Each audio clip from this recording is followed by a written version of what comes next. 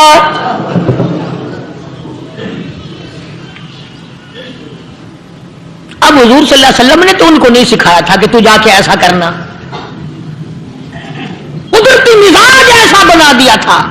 ایک اور موقع آیا مدینے پاک میں، جنگی قیدی اور جگہ سے اسی طرح سے آئے، ایک صحابی ایک اور آدمی کو، جنگی قیدی کو کافر میں گھر لے گیا، بیوی کہنے لگی کہ 1 ہی آدمی کا کھانا ہے بس، انہوں نے کہا اس کو دے دو۔ وہ کافر جنگی قیدی کہنے لگا جی آپ بھی کھائیں، کہنے لگا بھی بات ہے صاف، 1 آدمی کا کھانا ہے، تو کھانا کھا، میں درخت کے پتے چبا لیتا ہوں۔ وہ کہنے لگا میں کھاؤں گا پتے، انہوں نے کہا تو رئیس آدمی ہے مکے کا، میں پرانا غریب ہوں، مجھے پتے چبانے کی عادت ہے، تیرے پیٹ میں درد نہ ہو جائے، میں عادی ہوں پتے چبانے کا۔ اس نے پتے چبا لیے، کافر مسافر اور مہمان جو تھا جنگی قیدی اس کو کھانا کھلا دیا۔ دوسرے دن پھر ایسی نوبت آئی، اس نے کہا آپ بھی میرے ساتھ کھانا کھائیں؟ میں کہا نہیں بھائی تو کھا، میں پتے چبانے کا عادی ہوں۔ 2 دن تو اس کافر نے کھانا کھا لیا، اور جب تیسرے دن اس کے آگے کھانا آیا، انہوں نے کہا بھائی تو ہی کھا، بس اتنا ہی کھانا ہے، میں تو میاں بیوی ہم تو پتے چبا لیں گے۔ اور کہنے لگا مدینے والوں تم خود پتے چباتے ہو، دشمنوں کو کھانا کھلاتے ہو، آج میری بھی ایک شرط ہے، پہلے کلمہ پڑھا پھر کھانا کھلا۔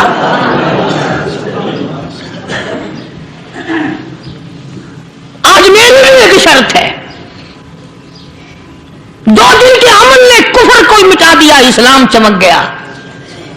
2 دن کے عمل نے، میرا تیرا 60 سال کا عمل ہے، کبھی کسی کافر کو مسلمان بنایا؟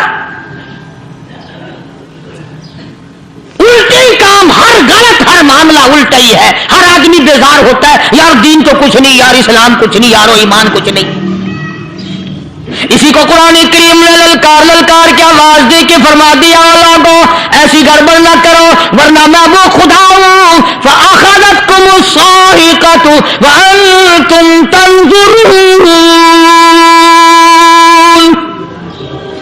جبریل امین نے ایک چیخ ماری, ساری قوم کے جگر پھٹ گئے. میں وہ خدا ہوں لا تركضوا وارجعوا إلى ما أترفتم فيه ومساكنكم لعلكم تسألون. لوگ مکان چھوڑ کے بھاگتے ہیں, ماحول چھوڑ کر بھاگتے ہیں, معاشرہ چھوڑ کر کے بھاگتے ہیں. خدا کہتا آؤ جن مکانوں پہ تمہیں ناز تھا وہ یہ کھڑے بھاگ کر رہے ہو. اسی کو قرآن کریم کہتا ہے ان الذین قالوا ربنا اللہ ثم استقاموا. وہ آدمی جس نے لا الہ الا اللہ محمد الرسول اللہ صلی اللہ علیہ وسلم پڑھا, اللہ کی توحید کا اقرار کر لیا, او میرے مالک تیرے سوا میرا کوئی مشکل کشا نہیں, حاجت روا نہیں, میرے دل کے بھید کو جاننے والا نہیں, میری بگڑی بنانے والا کوئی نہیں, اجڑوں کو بسانے والا کوئی نہیں, کھیتی کو آباد کرنے والا کوئی نہیں, ایک دانے سے سینکڑوں دانے بنانے والا تیرے سوا کوئی نہیں.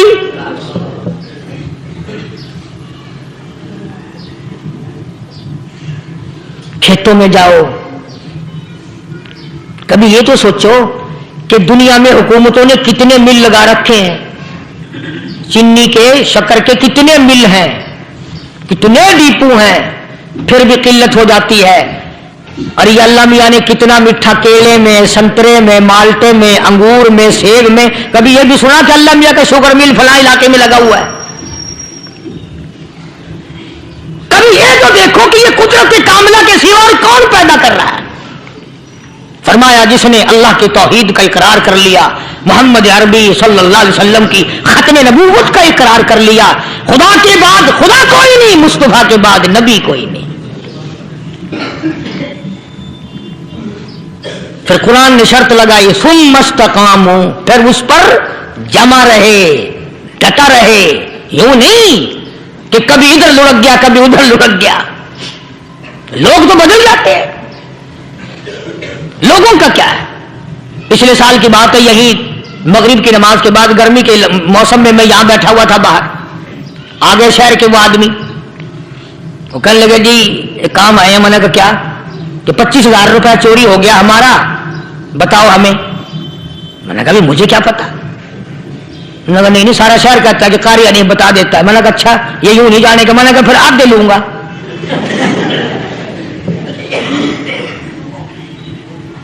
25,000 گم ہوئے ہیں نا, 12.5 میرے 12.5 تمہارے. کہتے ہیں دیکھو نا جی بال بچے چھوٹے چھوٹے غریب بچے ہیں جن کے وہ پیسے ہیں. میں نے کہا اچھا میں بادشاہ لگا ہوا ہوں.